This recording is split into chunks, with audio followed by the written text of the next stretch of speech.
the early joy, and all the early joy. He wrapped himself in love, and God would try to hide, and tremble as he fall, and tremble as he fall.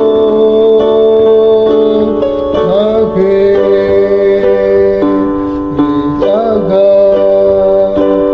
Sing with me, how great is our God, and always He, how great is our God.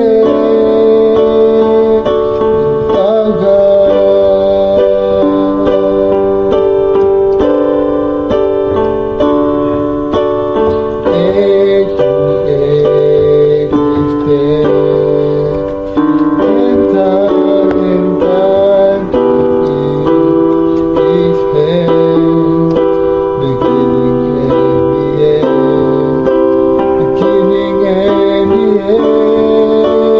The God in one Father.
dosa karena dosa.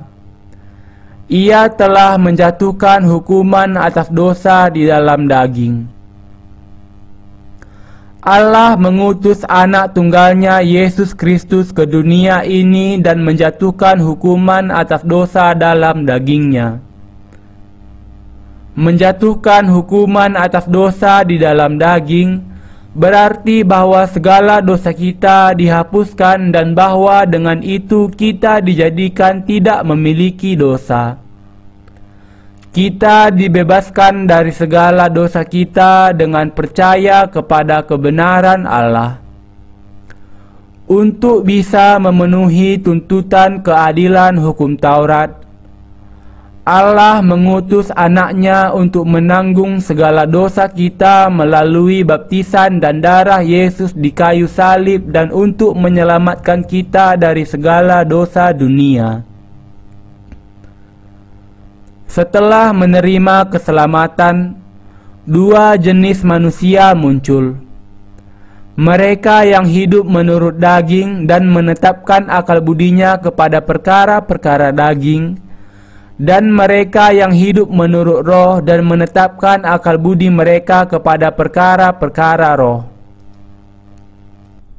Anda harus mengerti bahwa akal budi daging membawa Anda kepada kematian, tetapi akal budi roh membawa Anda kepada kehidupan dan damai. Akal budi duniawi adalah permusuhan terhadap Allah. Kita tidak tunduk kepada hukum Allah dan juga tidak bisa mentaatinya. Roma 8 ayat 7. Bahkan orang benar yang sudah dilahirkan kembali akan jatuh ke dalam akal budi daging kalau tidak memperbaharui akal budinya. Kalau kita tidak percaya bahwa Allah sudah menghapus segala dosa kita, kita bisa dengan mudah jatuh ke dalam perbuatan daging dan tidak bisa mengikut Tuhan. Inilah sebabnya kita harus selalu memperbaharui akal budi kita. Paulus berkata bahwa kita, orang benar yang dilahirkan kembali, bisa jatuh dan mengikuti keinginan daging, atau mengikuti keinginan roh dengan memperbaharui akal budi kita. Kita berayun-ayun di antara keduanya. Tetapi Paulus masih mengatakan, "Tetapi kamu tidak hidup dalam daging, melainkan dalam roh, jika memang roh Allah diam di dalam kamu. Tetapi jika orang tidak memiliki roh Kristus, ia bukan milik Kristus." Roma 8 ayat 9. Kita adalah orang-orang rohani di hadapan Allah. Kita, dengan kata lain, umatnya. Meskipun kita mengikuti kehendak dunia dan menjadi serupa dengan mereka dalam kelemahan kita, kita masih orang-orang yang dilahirkan kembali. Kita jatuh ke dalam daging kalau kita menetapkan akal budi kita kepada perkara-perkara daging. Tetapi karena kita memiliki Roh Kudus berdiam di dalam kita, kita menjadi umat Kristus. Dengan kata lain, kita menjadi orang benar, umat Allah. Paulus mengatakan, tubuh kita mati dengan Kristus, dan ia menambahkan, tetapi jika Kristus ada di dalam kamu, maka tubuh memang mati karena dosa, tetapi roh adalah kehidupan oleh karena kebenaran. Roma 8 ayat 10. Pemikiran rohani kita harus dikuatkan. Kita masih lemah, dan tubuh kita akan dengan mudah tersesat sampai hari kematian kita. Tetapi akal budi dan kehendak kita harus selalu diperbaharui dengan percaya kepada kebenaran Allah. Mari kita memandang kepada kebenaran Allah setiap kali kita sampai kepada kesadaran akan dosa di dalam diri kita. Kita kemudian bisa tahu bahwa kebenaran Tuhan sudah menanggung segala dosa kita. Pandanglah kebenaran Allah dan percayalah. Ucapkan syukur kepadanya karena menghapus segala dosa kita dan pikirkan mengenai pekerjaan Allah. Pikirkan mengenai apakah kehendak Allah yang sempurna dan berkenan kepadanya. Akal budi Anda kemudian akan selalu diperbaharui. Kita harus memperbaharui akal budi kita dengan menetapkan akal budi kita kepada hal-hal yang berkenan kepada Allah. Demikianlah caranya kita harus hidup. Hanya dengan melakukan hal ini kita bisa mengikuti Tuhan sampai Ia kembali. Saya tahu bahwa kita semua lelah dengan kehidupan sehari-hari kita. Berat untuk bekerja dan berat untuk pergi ke gereja. Semua orang menghadapi kesulitan. Kadangkala saya bahkan merasa iri dengan Yesus ketika Ia berseru ketika Ia mati, "Sudah selesai." Saya yakin bahwa kita juga akan bisa berkata, "Sudah selesai," dan bebas dari semua kesulitan ini. Kedatangan Tuhan kedua kali sudah dekat. Sebelum itu, mari kita memperbaharui akal budi kita tanpa menjadi serupa dengan dunia ini. Karena untuk mengikut Tuhan, hati kita perlu berpegang kepada kebenaran Allah. Akal budi kita harus senantiasa diperbaharui. Inilah caranya kita mengikuti Tuhan sampai Ia kembali. Waktunya sudah dekat. Baru-baru ini saya membaca artikel koran yang melaporkan bahwa lubang ozon di Antartik sudah 3 kali lebih besar dibandingkan dengan daratan Amerika Serikat. Saya juga membaca artikel mengenai rencana pertahanan peluru kendali. Sistem ini bertujuan menembak peluru kendali balistik di angkasa, dan eksperimen pendahuluan sudah berhasil. Implikasi dari perkembangan itu jelas. Lingkungan hidup akan semakin hancur sejalan dengan kemampuan menghancurkan senjata militer yang semakin meningkat beberapa kali.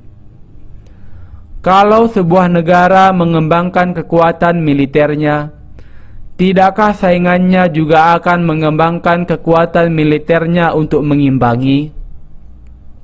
Semua negara di dunia tidak akan tinggal diam kalau ada satu negara yang berkembang kekuatannya. Apa yang akan terjadi kalau pecah perang di antara kekuatan-kekuatan besar itu?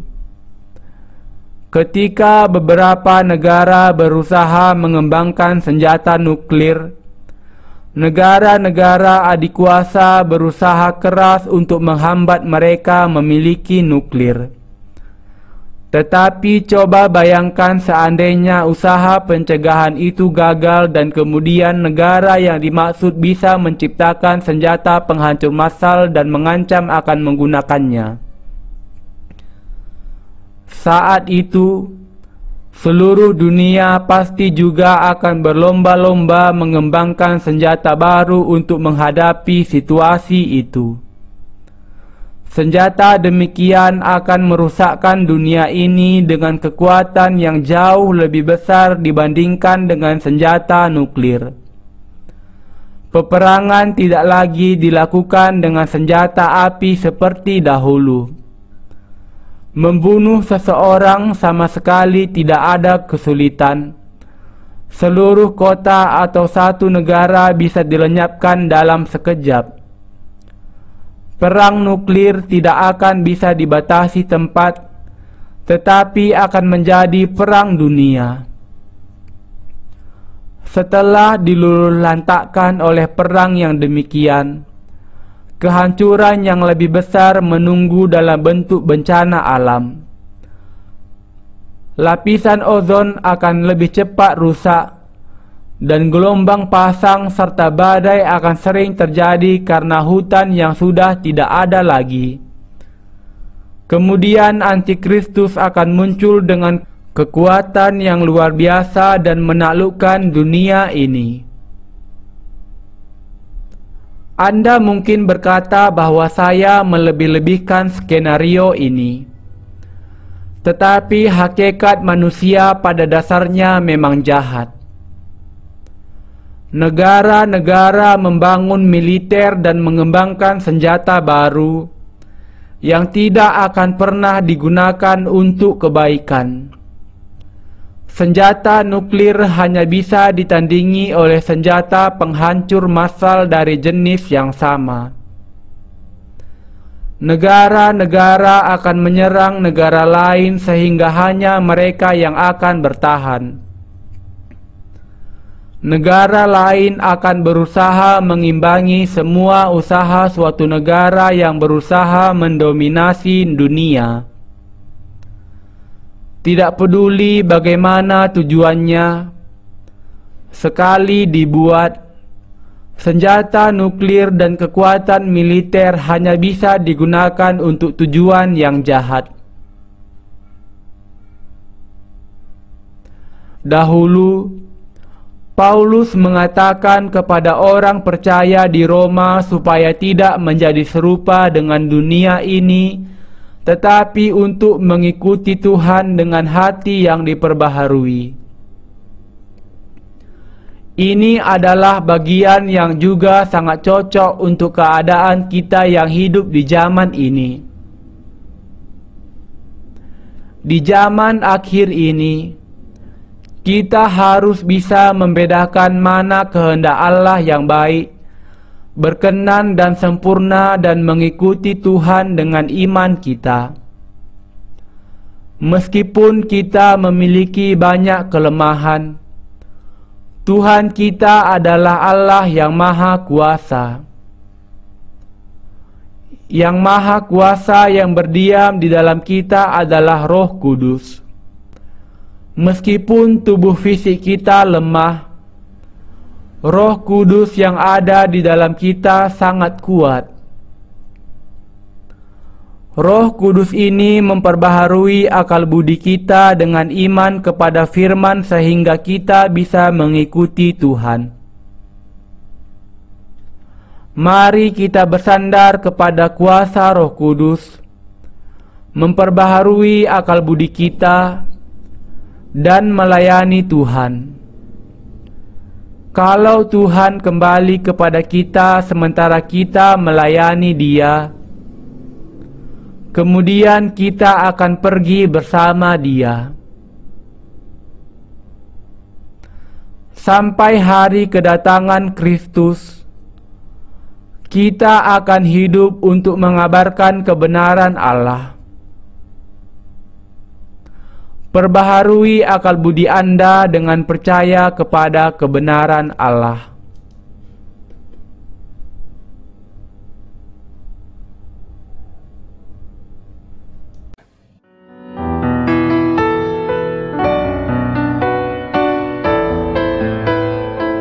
Before creation, God in the vision, the Lord who made us and knows our soul, called and sought motion, the love of His affection, water and the Spirit, Gate of tabernacle, of the love of the Lord. The King was baptized by John the Baptist, fulfill all his work, the love of his affection, body and that he paid with his baptism. His blood on Calvary, Lord, defeat us. His perfect salvation.